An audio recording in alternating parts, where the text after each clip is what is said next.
힘과 방패와 구원의 하나님이라는 제목으로 함께 은혜를 나누고자 합니다. 몇십 년 전에 이스라엘에 갈 일이 있어서 암스테르담에서 이제 이스라엘 비행기를 탔습니다. 이스라엘 비행기는 오늘날에도 뭐 그러겠지만 옛날에는 타기가 좀 까다로워요. 자기들이 혹시 테러나 그런 위험을 당할까 싶어가지고 철저히 신분 조사를 하는데, 제가 20 몇 년 전이니까 굉장히 젊지 않습니까? 그죠? 그런데 가방을 하나 딱 들고 혼자 가니까 이 수상하다 이거. 그래가지고 왜 이스라엘에 가느냐를 1시간을 묻더라고. 1시간. 비행기 시간이 지금 탑승 시간이 다 되는데, 물론 이스라엘 비행기이기 때문에 자기들이 더 뭐 그 책임을 지겠지만, 그러더니 결국은 들어가서 자기 보스한테 얘기를 하는데, 이 사람이 수상하다 이거야. 아니 내가 눈치를 보니까 그래. 그래가지고 허락을 하지 말자 그런 식으로 얘기하는 것 같아요.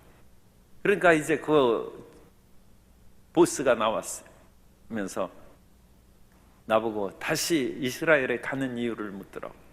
내가 연구차 간 곳이고, 그래서 할 수 없이 이제 좀 구차스럽기는 하지만 나는 아브라함을 사랑하고 이삭을 사랑하고 야곱을 사랑하는 사람이다. 그래서 몇 마디 했더니 확실히 좀 그 리더가 다른 점이 있어요. 내 인상이 좋지 않습니까? 그러니까 딱 들어가더니 저 사람 수상하지 않다 그런 것 같아. 그러더니 그냥 들어가라고 해서 그냥 간 적이 있습니다. 그런데 그 얘기를 하려고 그런 것이 아니라, 그 비행기가 이제 조그만 거예요. 우리 그 칼기나 그런 것처럼 대형 비행기가 아니라 암스테르담에서 지중해를 거쳐서 이제 텔아비브 공항에 거기에 도착하는 비행기니까 그래도 한 200명은 100여 명 뭐 그렇게 탄 작은 비행기 200명 정도. 그러니까 좀 움직임이 굉장히 요동이 심하더라. 그러니까 그런 요동치면서 이제 착륙을 하는데 결국은 그 착륙을 잘했어요. 그래가지고 차에서 활주로를 가니까 그 이스라엘 사람들이 대부분 박수를 막 요란하게 치더라고. 저 그렇게 비행기에서 또 박수 치는 것은 그때 처음 봤어요. 그런데 어제 우리가 몽골에서 울란바토르에서 칼기가 비행기가 뜬다.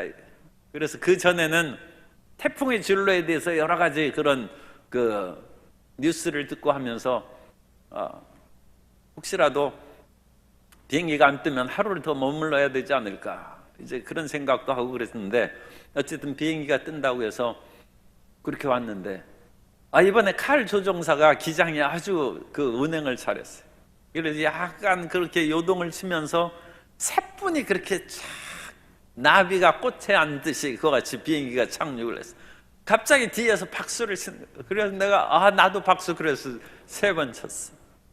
하나님께서 우리 모든 일행을 지켜주시고 이 땅에 안정과 평안함을 주시기를 감사를 드립니다. 하나님은 우리의 힘이시고 하나님은 우리의 방패시고 하나님은 우리의 구원이 되십니다. 그래서 우리가 어렵고 힘든 일이 다가올 때마다 우리는 부르짖어 기도해야 됩니다. 시편 28편은 1절부터 5절까지 탄식시와 6절부터 9절까지 찬양시 두 부분으로 나눠져 있습니다. 1절부터 5절까지 탄식시는 인생은 끊임없이 탄식이에요. 시편 150편의 5분의 2가 탄식시입니다. 인생의 거의 절반 가까운 그런 부분들은 하나님 앞에 왜 나와서 기도합니까? 인생이 고달프니까 와서 부르짖는 것이고, 소위 말해서 우리가 등 따스고 배부르면 금요 비전 예배 잘 안 나오는 것이죠. 기도 제목이 없는데 왜 나오겠어요? 기도 제목이 없는데도 나라와 민족을 위해서 우리 광주 순복음교회에 와서 기도하고 부르짖는 성도님은 복이 있는 것입니다. 그 믿음이 대단한 것이죠. 내 개인의 문제가 아니라 하나님의 나라와 이 대한민국을 위해서, 또 수재민들을 위하여, 다른 사람들을 위하여 그렇게 뜨겁고 열정적으로 기도할 수 있는 것은 대단한 신앙인 것입니다. 그러나 우리 인생은 흔히 고통 가운데 부르짖는 일이 많기 때문에 하나님께서는 우리에게 있어서 조금씩 그와 같이 힘들고 어려운 역경을 놔두시는 것입니다. 이런 것이 있으므로 기도 제목이 생기고 하나님 앞에 나온 것을 기뻐하고 안심하면서 살아가는 성도 여러분 되시기를 바랍니다. 그래서 다윗이 하나님 앞에 부르짖습니다. 야훼여, 내가 주께 부르짖으오니 나의 반석이여 내게 귀를 막지 마소서. 그렇지 않으면 내가 무덤에 내려가는 자 같다고 했는데, 여기는 원어에는 그냥 구덩이입니다. 구덩이에 파서 묻은, 그러니까 스월의 세계요, 구덩이요, 지하의 세계를 말하는 것입니다. 하나님이 나를 건지시지 않으면, 내 기도를 듣지 않으면 내가 사망의 그런 속으로 내려가서 내 인생이 끝난다는 것입니다. 하나님은 우리를 기도 소리를 항상 들으십니다. 시편 94편 9절에 보면 귀를 지으신 이가 듣지 아니하시랴, 눈을 만드신 이가 보지 아니하시랴. 하나님이 내 기도를 잘 안 들으실 것 같으면 귀를 한번 만져보시고, 하나님이 귀를 만드셨는데, 아이고 귀는 들으라고 했는데, 우리 보고 들으라고 귀를 만드신 하나님께서 자신은 안 들으실 리가 없지 않습니까? 하나님이 반드시 따라서세요. 하나님은 나의 기도를 들으십니다. 하나님은 들으시는 것입니다. 그런데 하나님께서 이 기도를 듣다가 귀를 막을 그런 때가 있어요. 성경에 그렇게 나와 있어요.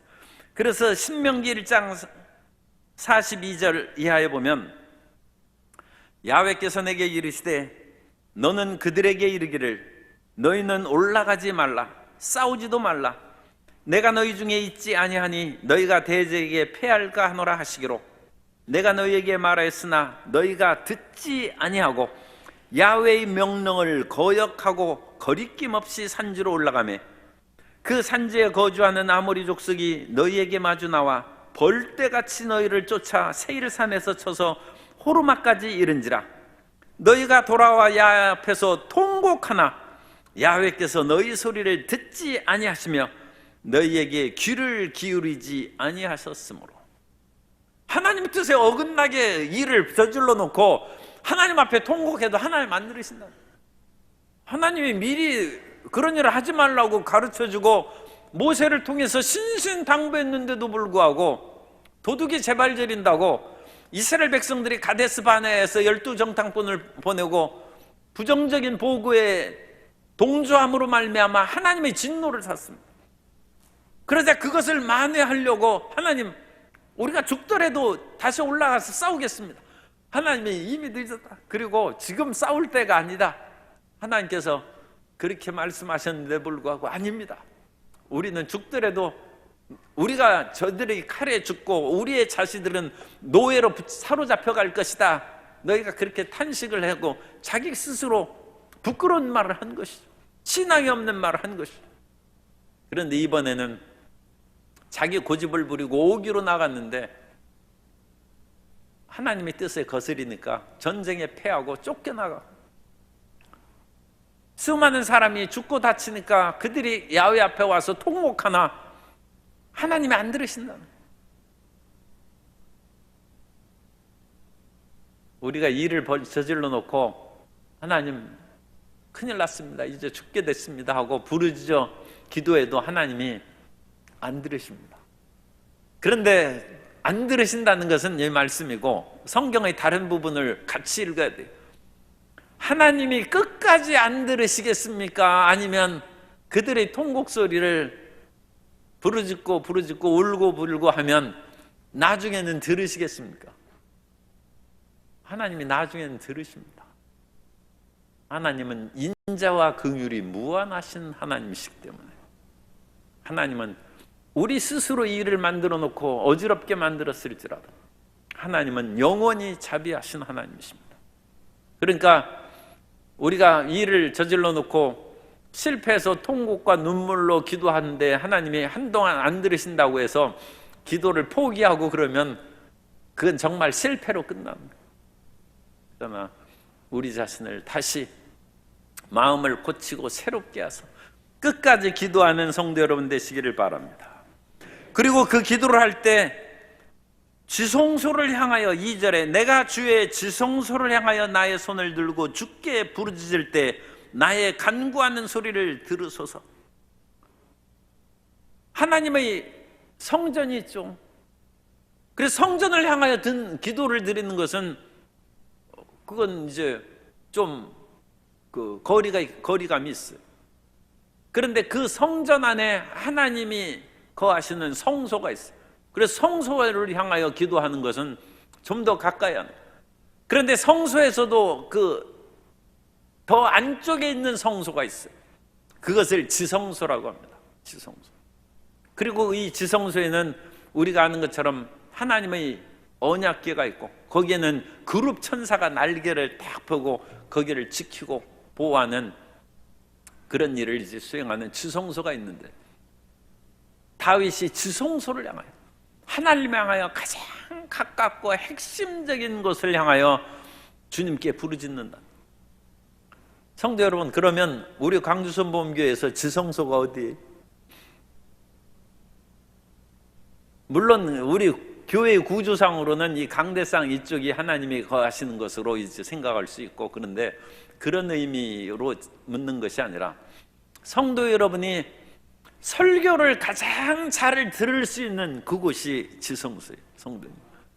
그래야지 설교가 잘 안 들리는 어떤 구석에 앉아서 딴 생각하고 휴대폰 만지작거리고 그 담임 목사의 눈길을 피하여 숨을 수 있는 기둥 뒤에서 졸고 있고, 그래가지고는 지성소가 안 돼요.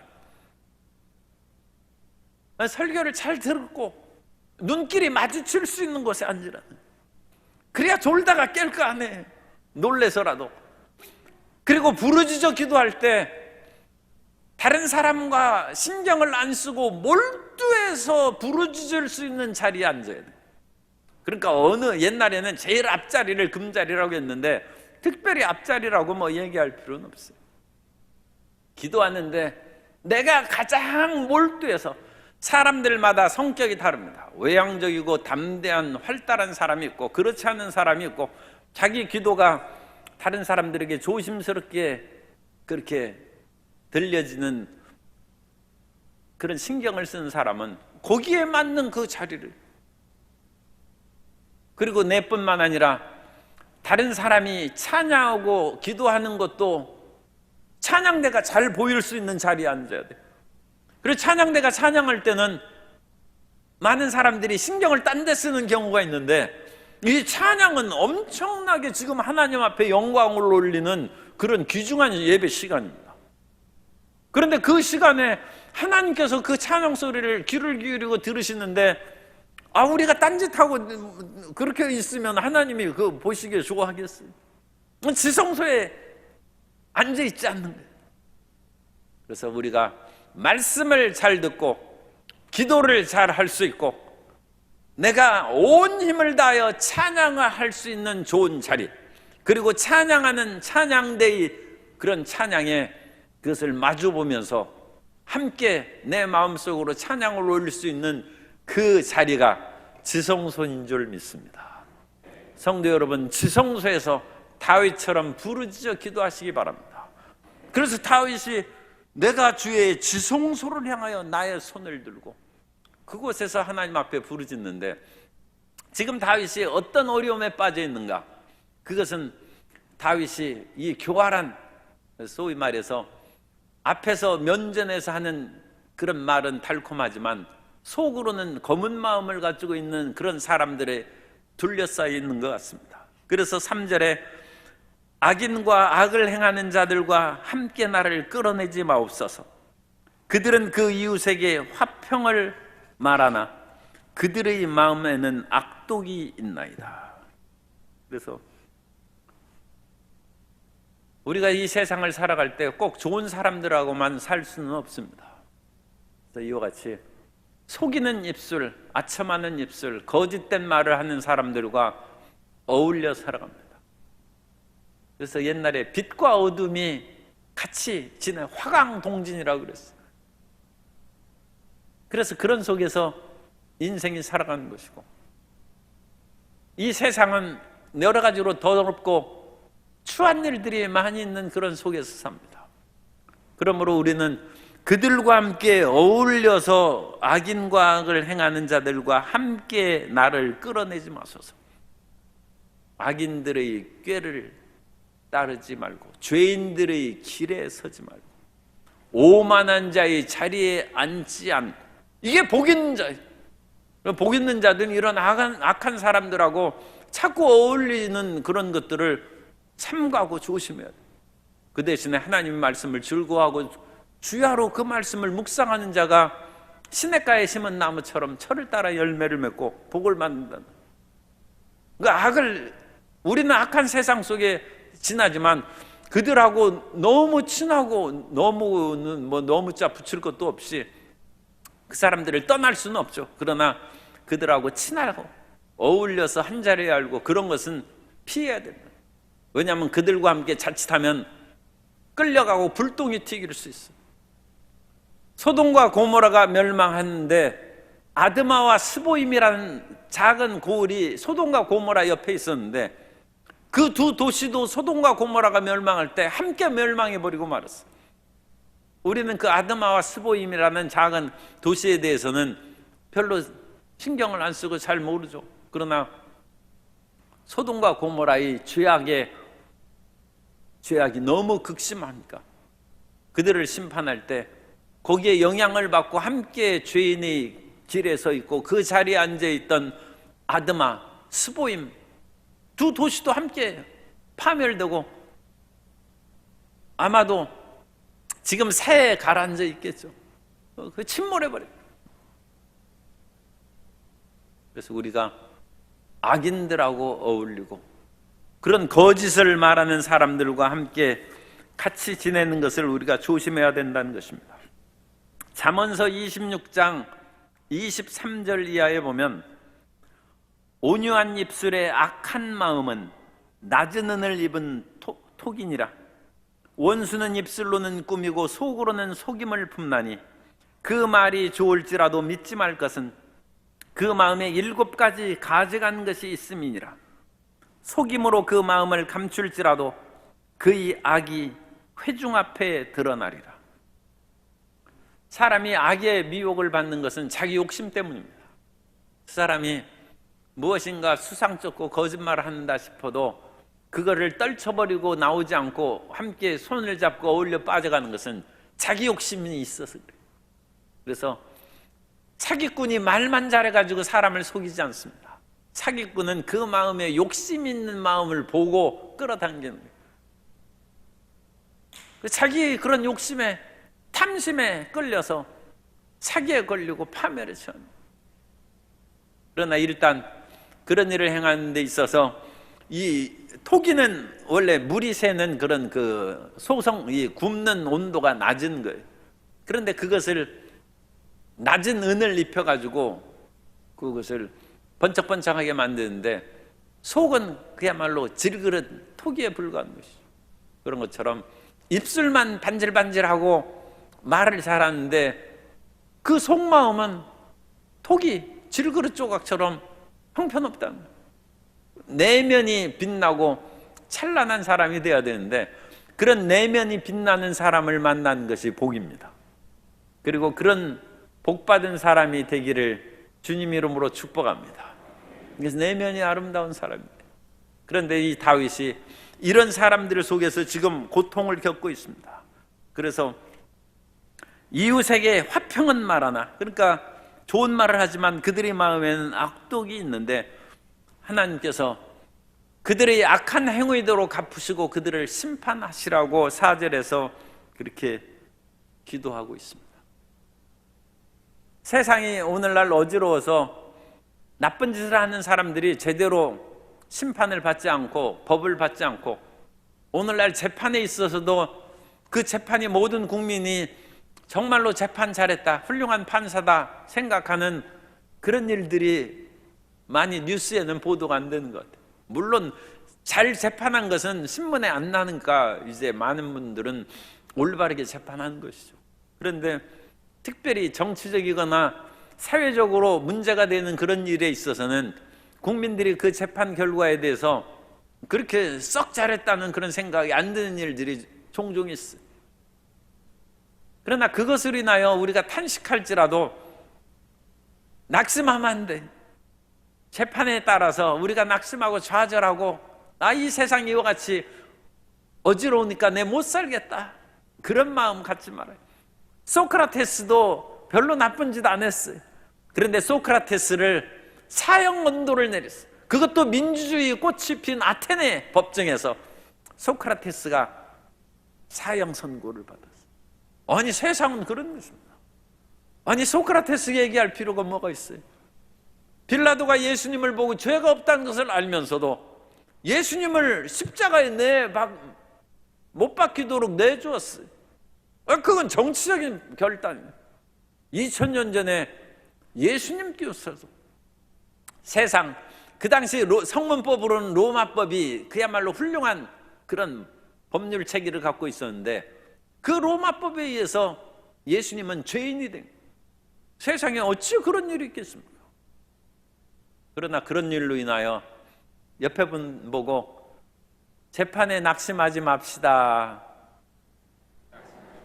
진짜 재판한 분들은 더 마음에 잘 새겨가지고 재판에 낙심하지 마. 왜냐하면 마지막 심판은 하나님이 하십니다.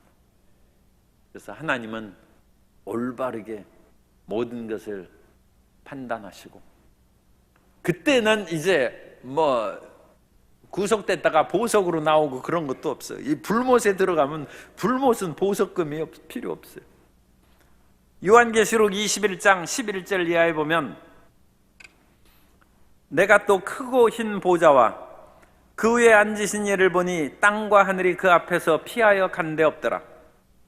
또 내가 보니 죽은 자들이 큰 자나 작은 자나 그 보좌 앞에 서 있는데 책들이 펴 있고 또 다른 책이 펴졌으니 곧 생명책이라.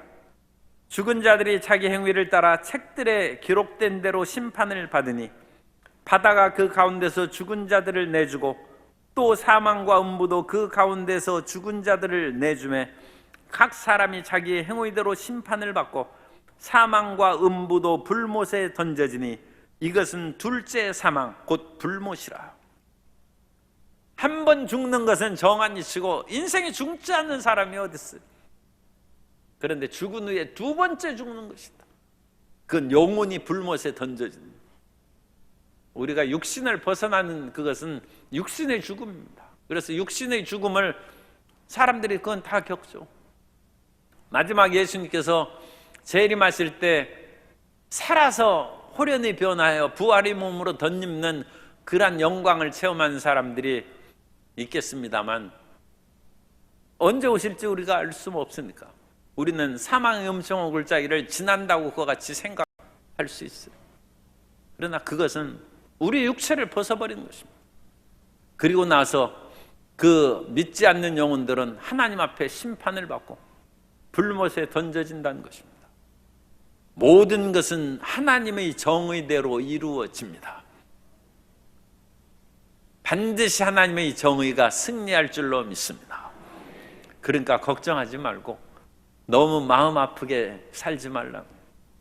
이 세상에 정의가 없다고 자기 스스로 그냥 들어 누워가지고 병 걸려서 죽으면 하나님 일을 못하고 가서 너 뭐 했느냐, 나 억울해서 죽었습니다. 그러면 아니 그것은 내가 나중에 다 심판하려고 하는데 네가 뭔데 그거 같이 억울해서 죽고 그러느냐. 그건 나한테 맡기고 넌 열심히 주의 일을 하면서 살았어야지. 주님은 그렇게 말씀하실 수 있어요. 그러니까 최후의 심판은 하나님께 맡기고 우리는 우리의 해야 할 일들을 끝까지 해 나아가는 성도 여러분 돼야 될 줄로 믿습니다. 그러니까 나는 나의 길을 가는 거예요. 눈보라가 치고 비바람이 몰아친다 할지라도 우리는 우리의 갈 길을 갑니다. 좀 별로 건설적인 말은 하는데, 개는 짖어도 달은 간다는 거예요. 개들 짖게 놔뒀어요. 우리는 우리 길을 걸어가는 것입니다. 그래서 하나님의 뜻을 행해야지 세상 일로 인하여 절대로 낙심하고 좌절하지 마. 하나님이 불꽃 같은 눈으로 그 모든 것을 바라보시는 하나님의 정한 때, 그리고 마지막 최후의 심판 때 정의로우신 하나님께서 그 아들을, 죄인인 우리를 구원하기 위해서 십자가에 못 박은 정의로우신 하나님이십니다. 자기 아들을 어찌 십자가에 못 박아서 죄를 없애버리겠습니까? 그와 같이 거룩하고 의로우신 하나님께서 이 세상 죄인들을 그대로 두시겠습니까? 그러니까 그것을 탄식하고 절대 좌절하지 마라. 다만 다윗처럼 마음이 괴로우면 거의 동그라미 쳐놔요. 4절. 그들이 하는 일과 그들의 행위가 악한 대로 성경 읽고 그와 같이 기도하고 맡기면 되는 거예요. 그래가지고 마음이 너무 괴롭습니다 하면 시편 28편 4절을 읽어요. 그러면서 그들은 5절입니다. 야훼께서 행하신 일과 손으로 지은 것을 생각하지 아니하므로 하나님은 세상을 아름답게 지으시고 정의롭게 지으시고 모든 것을 주의 선하신 길로 인도하도록 그와 같이 정하시고 결정하셔서 이끌어 가십니다. 그 하나님의 법입니다. 하나님의 법을 이 세상에 사탄이나 이 세상 사람들이나 누가 거스릴 수 있겠습니까? 하나님께서 모든 것이 뒤집어지고 엎어진 것처럼 보여도 하나님께서는 주의 뜻을 반드시 이루실 줄로 믿습니다. 그러니까 우리 실력을 믿지 말고 하나님을 믿어야 됩니다. 우리 격려하는 차원에서 우리 실력을 믿지 말고 하나님을 믿읍시다. 인사하겠습니다. 내 실력대로 살 생각하지 말고 우리는 믿음으로 사는 것입니다. 그래서 다윗도 그와 같이 기도하죠. 기도하고 하나님의 뜻대로 이끌어가죠. 그런데도 불구하고 다윗만 생각해도 다윗이 이와 같이 하나님께 맡기고 자기가 사울왕도 죽이지 않고 올바르고 의롭게 살아가려 했는데 그 아들 압살롬이 자기에게 비수를 겨누고 자기 구테타를 이겨서 자기를 죽일 줄을 누가 알았겠어요? 그죠? 그래서 아버지도 자기 자식을 모르는 거예요. 그러나 그런 일이 있어도 다윗은 하나님을 의지하는 거예요. 다윗이 너무 슬프고 마음 아프고 괴로워서 내 못 살겠다 하고 다윗이 압살롬 구테타에 그냥 들어누워서 죽지 않았어요. 압살롬은 죽고 다윗은 여전히 왕을 하다가 솔로몬에게 왕위를 물려줬습니다. 하나님께서 가야 할 길로 정하신 그 길을 우리는 끝까지 걸어가야 돼요. 눈물을 감추고 담대하고 힘차게 전진해 나아가게 되시기 바랍니다. 그래서 다윗이 이와 같이 하나님 앞에 주님 나를 건져주시고 이 악한 자 그 모든 사람에게서부터 나를 보호하여 주옵시고, 그들은 자기 멋대로 행합니다. 하나님이 정하신 대로 행하는 것이 아니라 자기 길로 걸어가는데 그런 길을 걸어가는 사람들을 결코 그대로 놔두지 마옵소서. 막 부르짖어 기도하다가 이 기도하는 그 기도가 어느 한계점에 다다라야 돼. 그러면 그것이 확 뒤집어 버리는 거야. 그래가지고 이 수없이 마음의 좌절과 좌절로 밑으로 내려가다가 그것이 확 꺾어지는 때가 있어. 그런 터닝 포인트가 이 시편에는 많이 나오는데 특별히 탄식시에서 이것이 반드시 나옵니다. 그래서 1절부터 5절까지는 이 탄식하는 거예요. 탄식하는데 그 다음에 6절은 갑자기 찬양이 나오는 거예요. 그러니까 이게 놀라운 것 같은 기도응답의 체험이 이 5절과 6절 사이에 나타나는 거예요. 그래서 마음이 지금 죽을 마음이 되고 온갖 괴로움이 가득했는데 그것이 어느 순간 딱 꺾이면서 6절에 야훼를 찬송하며 내 간구하는 소리를 들으심이로다. 기도도 하고 하나님 내 기도를 들어주옵소서 들어주옵소서 하고 100번 1000번 10,000번 하다가 어느 날 어느 순간에 탁 꺾이면 하나님이 나의 기도를 들으셨도다. 그 기도가 나오고 들으셨다는 그 마음에 딱 확신. 그래서 그 확신을 얻기 위해서는 기도에 몰두해야 돼. 사람이 물속에서 머리를 물속에 집어넣으면 몸이 붕 떠오른다. 그래서 물속에 빠지지 않냐고 떠오르는 그 순간이 있다. 몽골 선교에 이제 사해를 갔다 온 것이죠. 사해를 갔다 왔는데 이런 몽골 선교나 그런 것들이 도움이 되는 것은 자기 마음의 그런 그 생각의 태도나 그런 것들이 3, 4일의 기간 동안에 그 속에서 이 한국에 있는 것을 완전히 잊어버리지 못할지라도 그걸 잊어버리는 거예요. 그래서 새로운 세계에 들어가서 자기의 그런 처지나 그것을 잊고 그 환경, 선교, 몽골 선교에 몰두하는 거예요.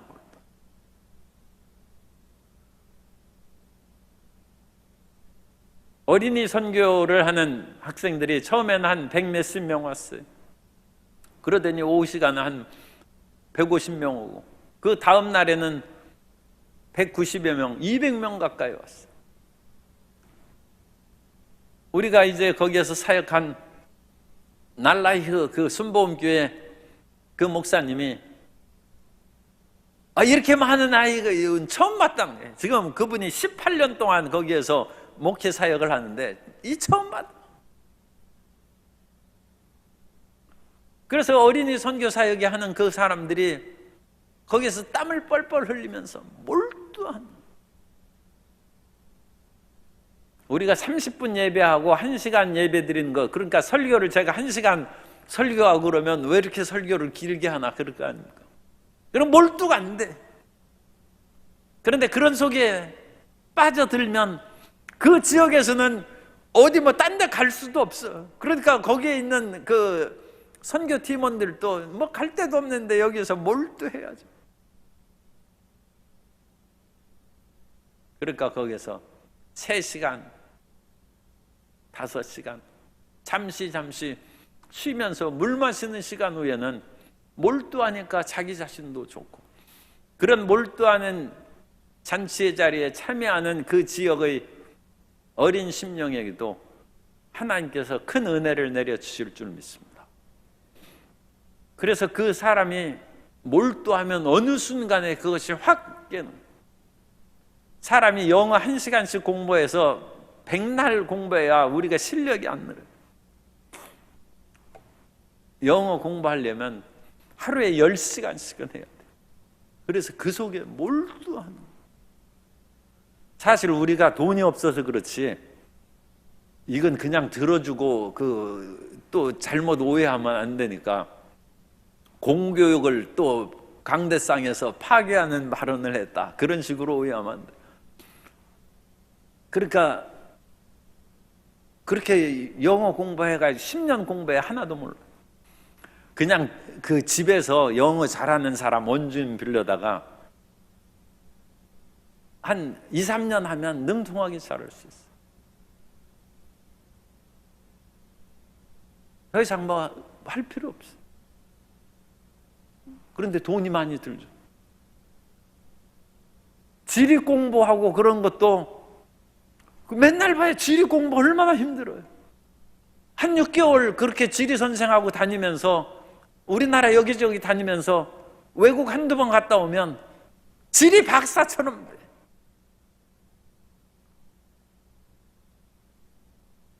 원래 공부는 몰두시키는 거예요.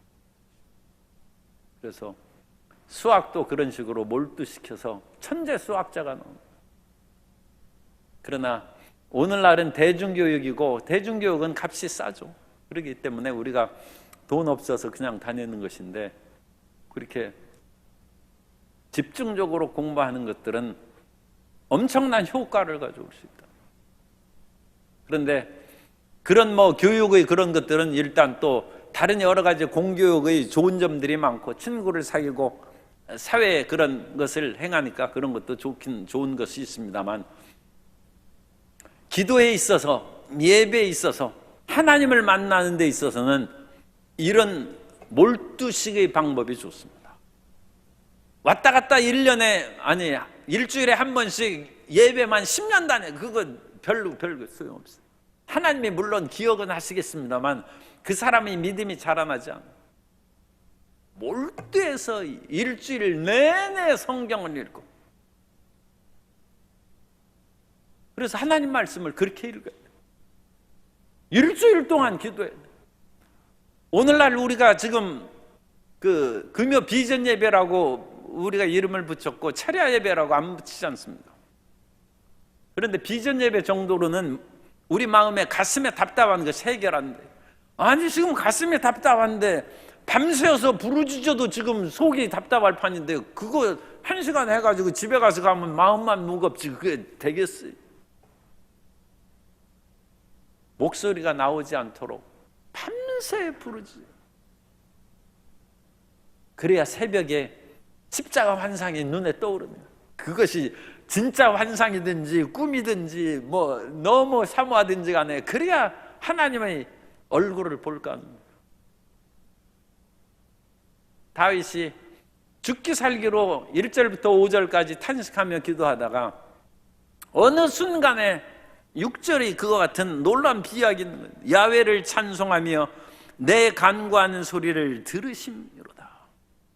어느 순간에 그 마음에 그와 같은 한계점이 딱 다다르면 그것이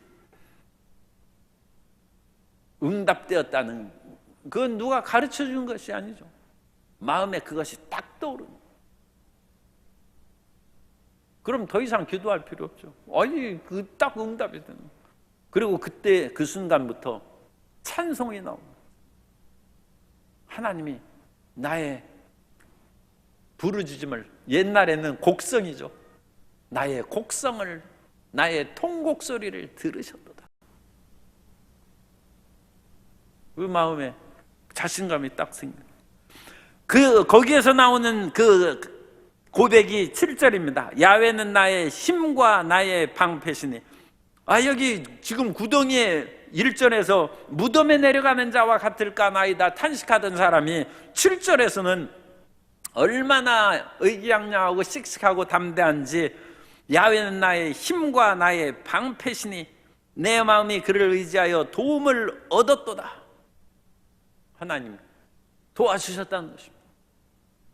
그러므로 내 마음이 크게 기뻐하며 기쁨이 터져나옵니다. 마음에 자기가 기도 응답을 받았다고 아무리 스스로 자기가 말을 해도 속 마음에서 기쁨이 터져나오지 않으면 더 기도해야 됩니다. 그런데 자기 머릿속에는 아직 눈앞에 어려운 상황이 바뀌지 않았으니까 머리는 답답하고 무거운 거예요. 그러나 기도만 하면 속에서부터 그냥 기쁨이 솟아오르는, 응답된 거예요. 기도 하나님이 이미 응답하신 거예요.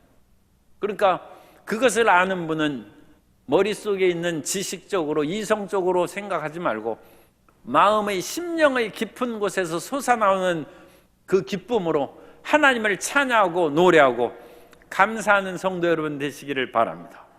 그 기도의 그것이 패턴이 달라져요. 탄식이 변하여 지금 찬양이 되는 거예요. 그것이 28편이고 많은 탄식시에서 이와 같은 대전환을 항상 얘기하는 것인데, 이런 대전환이 수십 번 나오는 것은 우리 인생이 수십 번 이와 같은 성경을 읽어야 이 대전환을 마음속에 받아들이는 거예요. 이게 진짜구나. 그걸 경험하는 거예요. 그래서 내 노래로, 여기서 노래가 나오는 거예요. 내 노래로 그를 찬송하리로다. 그러면서 야훼는 그들의 이런 하나님의 응답받는 모든 사람들의 힘이요 그의 기름 부음 받은 자의 구원의 요새시로다. 구원의 요새니까 이제 악인들이 옆에서 유혹받고 뭐하고 할 때 우리가 하나님의 품에 숨는 것입니다. 구원의 요새시로다.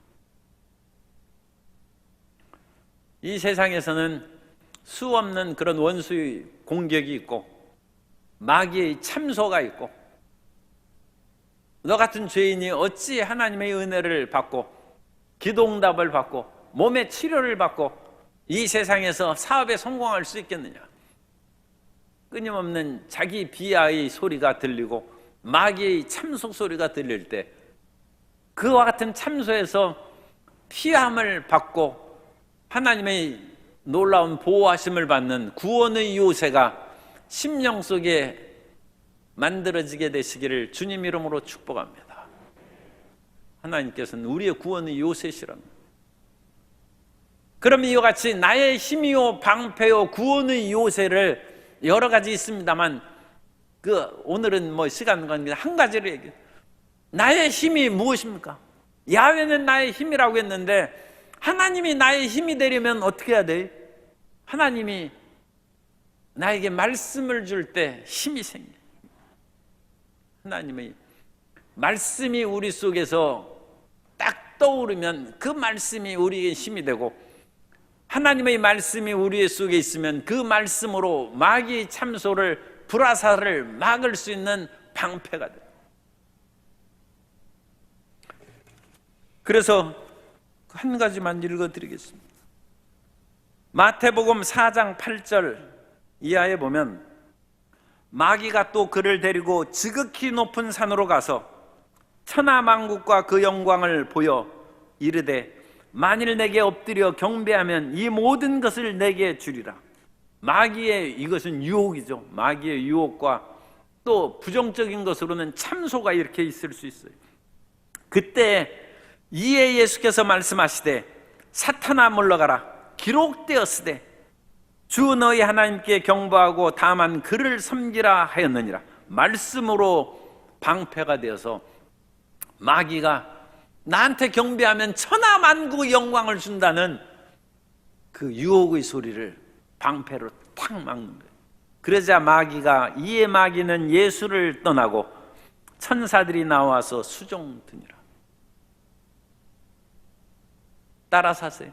하나님 말씀이 나의 힘이요 나의 방패요 나의 구원의 요새입니다. 그래서 하나님의 말씀과 성령의 능력으로 흑암의 세력을 이기고 끝까지 이 땅에서 하나님께서 원하시는 일을 잘 수행하는 성도 여러분 되시기를 주님 이름으로 축복합니다. 우리가 이 세상에서 구원받고 천국 가는 것으로 그것이 충분하지 않습니다. 먹고 살다가 겨우겨우 살다가 가는 것이 어찌 충분하겠습니까? 우리는 이 땅에서 하나님 일을 잘 해야 됩니다. 하나님께서 보내신 그 일을 잘 수행하는 열매를 맺어야 되는데, 그 열매를 맺기 위해서는 우리에게 다가오는 그 모든 것들, 우리 마음의 고통과 좌절을 맛보게 하고 원수의 모든 그런 것들도 다 주님께 기도로 맡기고 우리는 우리의 해야 할 일을 잘 수행함으로 힘차게 기쁘고 찬송하면서 전진해 나아가야 될 줄로 믿습니다.